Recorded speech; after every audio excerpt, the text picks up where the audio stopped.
Hace algunas semanas atrás iniciamos la serie sobre la vida del apóstol Pedro. Realmente cuando estudiamos la vida de Pedro,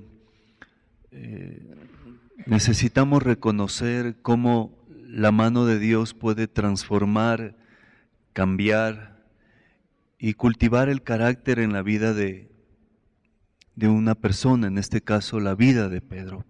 Pero en esta mañana quisiéramos hablar, y el tema es Jesús camina sobre las aguas. Quisiera invitarles al libro de Mateo, por favor, el capítulo 14, verso 22 en adelante. Y dice el texto bíblico así: Enseguida Jesús hizo que sus discípulos entraran en la barca y se adelantaran a la otra orilla, mientras él despedía a la multitud.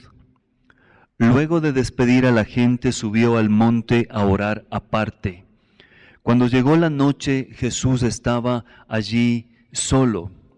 La barca ya estaba a la mitad del lago, azotada por las olas, porque tenían el viento en contra. Pero ya cerca del amanecer, Jesús fue hacia ellos caminando sobre las aguas. Cuando los discípulos lo vieron caminar sobre las aguas, se asustaron y llenos de miedo gritaron: ¡Un fantasma! Pero enseguida Jesús les dijo: ánimo, soy yo, no tengan miedo.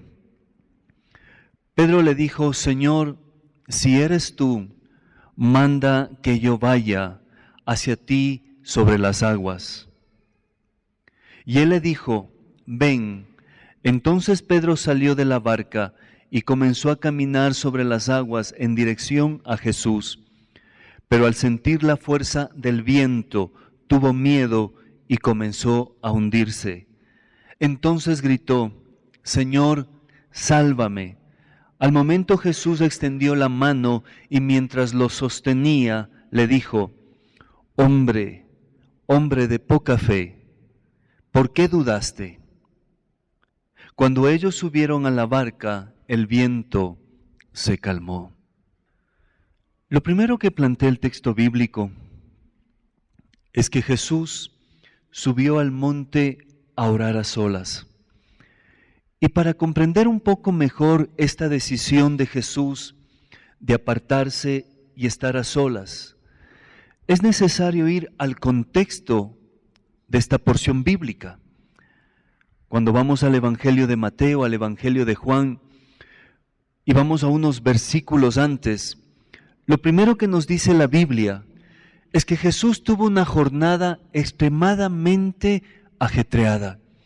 Desde la mañana empezó a predicar, a enseñar, había sanado y había predicado todo el día.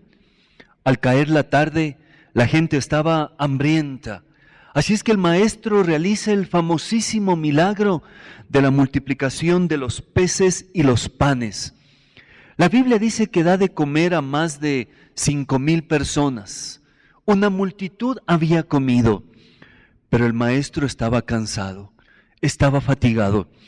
Cuando Jesús decide encarnarse y humanarse, también decide aceptar las limitaciones de nuestra humanidad. La fatiga, el cansancio, el hambre, el sueño. Y todo esto tenía que enfrentar el maestro. Así es que en la tarde pide a sus discípulos que se adelanten, que tomen una barca y que crucen y lleguen a la otra orilla. A la multitud les dice que había culminado su tarea de predicación y les invita a que también se vayan y retornen a sus hogares. Pero el maestro necesitaba estar a solas.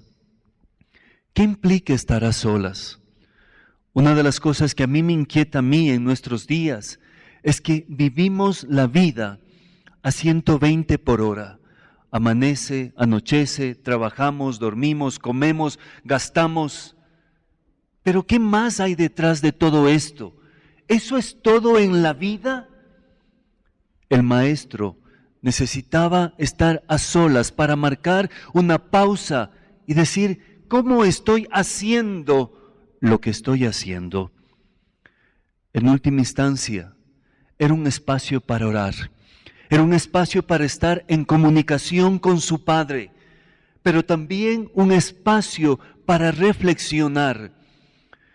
En muchas ocasiones nos cuesta estar a solas y en silencio, porque en esos momentos escuchamos la voz de nuestro corazón, la voz de nuestro interior. A esa voz que difícilmente la podríamos engañar, a esa voz que difícilmente la podríamos callar. Pero este espacio también era un espacio para descansar, para hacer una pausa. Hay muchos mandamientos en la Biblia. Amarás al Señor tu Dios, honrarás a tus padres. Pero hay un mandamiento que no se lo ha tomado, creo yo, en la real dimensión. 6 días trabajarás y 1 descansarás. Ese es el momento que Dios nos invita para descansar, para cuidarnos, para encontrar un momento y descansar de toda esta jornada. Qué complicado es para algunas personas hacer una pausa y buscamos algo que hacer. Una persona me decía, cuando yo vivía con mis padres y era pequeña, generalmente se había acabado de hacer toda la tarea de la casa y mamá o papá salía al patio y volvía a regar el grano o el costal de maíz. Y nos decía que cojamos todo eso, porque si no nos haríamos ociosos. Parece ser que el descanso para muchas personas les asusta y les inquieta. Cuando la Biblia nos dice que es vital el descanso, ¿sabe? El descanso también es un espacio de autocuidado. ¿Qué es lo que le gusta hacer a usted? Cantar, caminar, pintar, dormir. ¿Qué es lo que le gusta? Es un espacio para usted. Es un espacio de autocuidado. Cuando vamos a la Biblia hemos escuchado infinidad de sermones. Amarás a tu prójimo, cuidarás a tu prójimo, perdonarás a tu prójimo. Pero olvidamos que dice que amarás a tu prójimo de la misma forma que nos amamos a nosotros mismos. Y no desde una actitud egoísta, egocéntrica, sino de una actitud de autocuidado, respeto y consideración con lo que yo soy. ¿Cómo puedo perdonar al prójimo si en muchas ocasiones yo no me he perdonado? ¿Cómo puedo servir al prójimo si yo mismo no me sirvo y me cuido? ¿Cómo puedo amar al prójimo si yo mismo no me amo y me acepto? Por eso, ¿cuáles son los espacios que usted tiene de autocuidado? Esos espacios que son suyos. Hay un serio problema y dilema en la vida, que en muchas ocasiones vivimos en función de los demás. Los padres vivimos en función de los hijos y nos olvidamos que los hijos cumplen etapas, momentos y se irán como usted y como yo. ¿Sabe? La pregunta que me queda es, ¿quién cuida de mí? ¿Quién cuida de usted? ¿Quién le dice, haz un alto en la vida, tómate un tiempo, descansa? ¿Quién cuida de usted? ¿Quién cuida de mí? Pero la Biblia también relata que Jesús camina sobre las aguas. Lo primero que me llama la atención es que los vientos golpean la barca. Y este texto bíblico deja de lado aquel mito de que si yo sigo a Jesús, de que si yo amo a Dios, no voy a tener dificultades, no voy a tener problemas, no voy a tener enfermedades.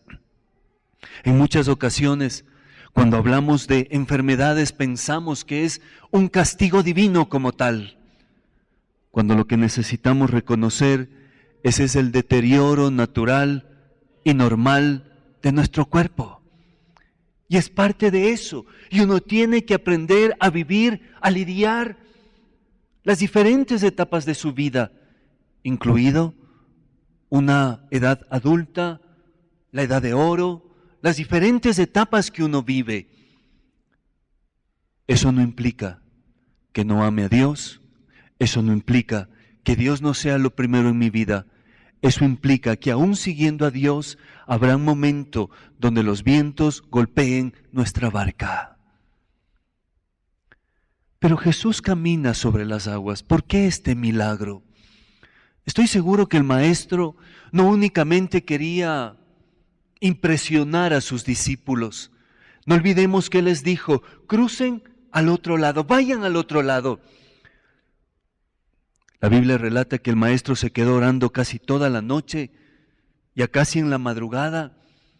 Me imagino que Él pudo ver que la barca estaba siendo azotada por los vientos. Y el Maestro decide acercarse a ellos. Acercarse en un acto de cuidado, acercarse en un acto de compasión, acercarse en un acto de cercanía. El Maestro hará lo que tenga que hacer para estar cerca a usted y a mí, a cada uno de nosotros, por acercarse, por estar cerca de nosotros, por esa cercanía e intimidad. Yo muchas veces escucho que es necesario anhelar la intimidad con Dios, pero no olvidemos que Dios también anhela tener intimidad con usted y conmigo, cercanía. De la misma forma que Jesús anhelaba estar cerca de los discípulos, Él anhela estar cerca de usted y de mí.